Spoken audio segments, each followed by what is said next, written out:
நாம மகிமைப்படுவதாக. ஆண்டவரும் அருமை இரட்சகருமாகிய இயேசுவின் நாமத்திற்கு மகிமை உண்டாகட்டும். இந்த நாளிலே தேவன் நம்மோடு கூட பேசும்படி கேட்போமா? பரிசுத்த ஆவியானவர் எங்களோடு பேசும். இயேசுவின் நாமத்தின் பிதாவே, ஆமென். எடுத்து வாசிப்போம்.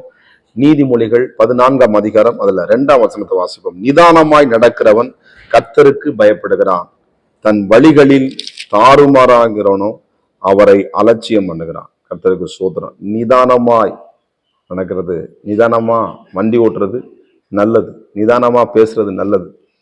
ஆமா, எடுத்தேன் கெடுத்தேன் அப்படின்னு இல்லை, ஓட்டத்தை பொறுமையோடு கூட கர்த்தருக்கு சோதரன். நிதானமா வண்டியை ஓட்டுற, நிதானமா ஓட்டுனா வண்டி பிரச்சனை இல்லை.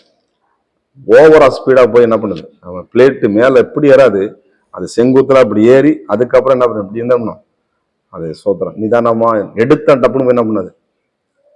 ஆனா நம்ம வாழ்க்கை என்ன பண்ணும், நிதானமா இருக்கு. ஆண்டவர் நம்மளுக்கு கிருபை செய்வார். கர்த்தருக்கு மகிமை உண்டாவதாக. யோபு பார்த்து சொல்ல, யோபு பேசுன மாதிரி நீங்க என்ன பண்ணல, நிதானமா நீங்க பேசல அப்படிங்கிறாரு. கர்த்தரை எவ்வளவு நல்லவர் பாருங்க. அப்பா எனக்கு நிதானமா பேச கற்றுக் கொடுங்க ஆண்டவர்கிட்ட கேட்கும்போது நிதானமா பேச நம்மளுக்கு தேவன். அவன் கர்த்தருக்கு பயப்படுகிறான். கர்த்தருக்கு மகிமை உண்டாவதாக. எனக்கு நிதானமா பேச்சு வரும்போது படவுடன் நான் பேசுறேன், படவுடன் கோவப்பட்டுறேன். தேவன் உங்களுக்கு நிதானத்தை தேவன் தருவாரா. நிதானம் தேக்கக்கூடாது. ஆமே சோத்திரம். டக்குன்னு ஒரு பிரச்சனை அதை என்ன பண்ண, எப்படி ஹேண்டில் பண்ணணும். டென்ஷன் ஆகி கத்தி ஒரு பிரச்சனை இல்லை. ஸ்தோத்திரம். நிதானமா நம்ம என்ன பண்ணணும், டக்குன்னு என்ன பண்ணணும், இந்த ஸ்பீடை குறைக்கணும். ஸ்தோத்திரம். ஆமா, அது நிதானம் இல்லாம பண்ணா என்ன பண்ணும், பிபி அதிகமாயிரும். டென்ஷன் ஆகி கத்தி சில பேர் பார்த்தீங்கன்னா கத்திக்கிட்டே இருப்பாங்க வீட்டில், கத்தி கடைசியில் டென்ஷன் ஆகி அவங்களும் டென்ஷன் ஆகி மற்றவங்களும் டென்ஷன் ஆக்கி இருக்கிற வியாதி இன்னும் கொஞ்சம் எஸ்டாக்கி. அப்படி இல்லைங்க, நிதானமாய் நடக்கிறவன் கர்த்தருக்கு பயப்படுகிறான். அது மாத்திரமா தன் வழிகளை தாறுமாக்குறவனும் அலட்சியம் பண்றான். தகப்பன அலட்சியம் பண்றது.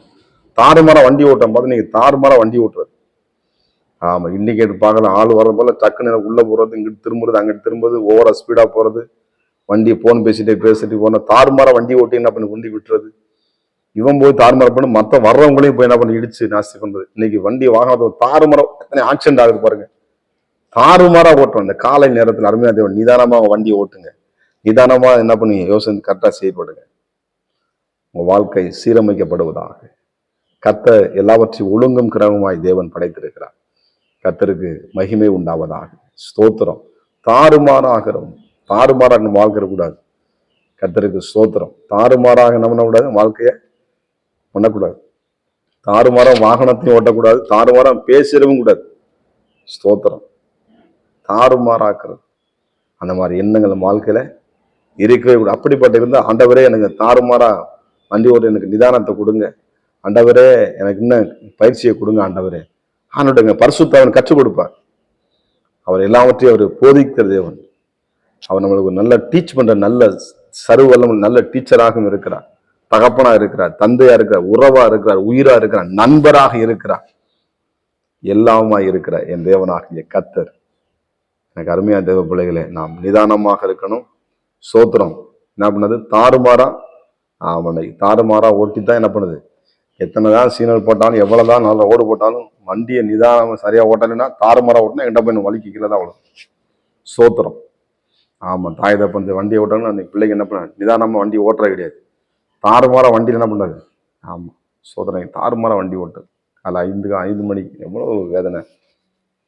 ஒரே பையன், ஒரே டீச்சர், நல்ல கவர்மெண்ட் டீச்சர். அவன் பார்த்து இன்னும் கண்ணீர் விடுவாங்க. என் பையன் இந்த படத்துக்கு காலைல 5 மணி ஃபர்ஸ்ட் ஷோவுக்கு போயிட்டான். பைக் எடுத்து போயிட்டு தாறுமாற வண்டி வரல, லாரியை பார்த்துட்டு வண்டியை விட்டான் உள்ள. அவனுடைய பயங்கரமான ஒரு சேதம். ஒருவேளை அந்த தாய் தப்ப கண்டிச்சிருக்கணும். அதிகாலையில் போய் படத்துக்கு போகக்கூடாது, ஃப்ரெண்ட்ஸ் போகக்கூடாது. நம்ம தாறுமாற, ஏன்னா வண்டி எப்படி தாறுமாற வண்டி ஓட்டுவான், தூக்கத்தில் ஓட்டுவான், குடிச்சிட்டு ஓட்டுவான், எப்படியெல்லாம் வண்டி ஓட்டுவான். ஆனால் பிள்ளைங்க சரியா அந்த பிள்ளை என்ன பண்ண, சரியா பிள்ளைகளை சரியா கண்டிக்கலை. ஸ்தோத்திரம். பயங்கரமான ஒரு சேதம். தாறுமாறா போனதுனால பிரச்சனை. இன்னைக்கு சரியா நம்ம என்ன பண்ணும், வாகனத்தை ஓட்டும் பொழுது நம்முடைய ரோட்டை பார்த்து கரெக்டாக என்ன பண்ணும். ஆமாம், ஒருத்தர் ரோட்டை பார்த்து வண்டியை பிடிச்சிருப்பான், இங்கிட்டு திரும்பி ஓட்டி இருப்பான் வண்டியை. சோத்திரம். இன்னும் வந்து பள்ள மேடு பார்க்காம டம்மு டம்னு வண்டி ஓட்டி போடுறது. பள்ள மேடு இருக்கு பார்த்து சுலபா மெதுவாக போனத்தான் பள்ள மேடு இருக்கிறது தெரியும். சோத்திரம். எனக்கு அருமையா தேவன் எல்லாவற்றையும் தேவன் உங்களுக்கு கற்றுக் கொடுத்திருக்கிறார். நம்ம என்ன பண்ணுவோம்? செயல்படுவோம், கர்த்தருடைய ஆசீர்வாதத்தை பெற்றுக்கொள்வோம், தேவனுக்கு பயப்படுவோம், கர்த்தருடைய ஆசீர்வாதத்தை நம்ம வாழ்வோம். நிச்சயமா தேவன் நம்மளை வழிநடத்தி பலப்படுத்துவார். ஜெபம் பண்ணுவோமா? பரிசுத்தமும் கிருபை நிறைந்த நல்ல தகப்பனை நாங்கள் நிதானமாய் ஆண்டவரை நடக்க, ஆண்டவரை தாறுமாறாக வழி போகாதபடிக்கு, ஆண்டவரை உமக்கு பயந்து நடக்க கிருபை செய்யுங்க, வழி நடத்துங்க. இந்த பிள்ளைகளை ஆசீர்வதிங்க, பலப்படுத்துங்க. இந்த காலை நேரத்தை போக்கி வரத்துங்க நீ பாதுகாத்துக் கொள்ளுங்க. உன் வழிகளெல்லாம் உன் தேவனாகத்தை நினைத்து உன் பாதைகளை செவ்வைப்படுத்துவார் என்று வார்த்தையின்படி இந்த பிள்ளைகளுடைய பிரயாணங்களை நீ கர்த்தர் கூட போவீராக. இயேசுவின் நாமத்தின் பிதாவே, ஆமென். God plus. கர்த்தர் உங்களை ஆசீர்வதிப்பாராக.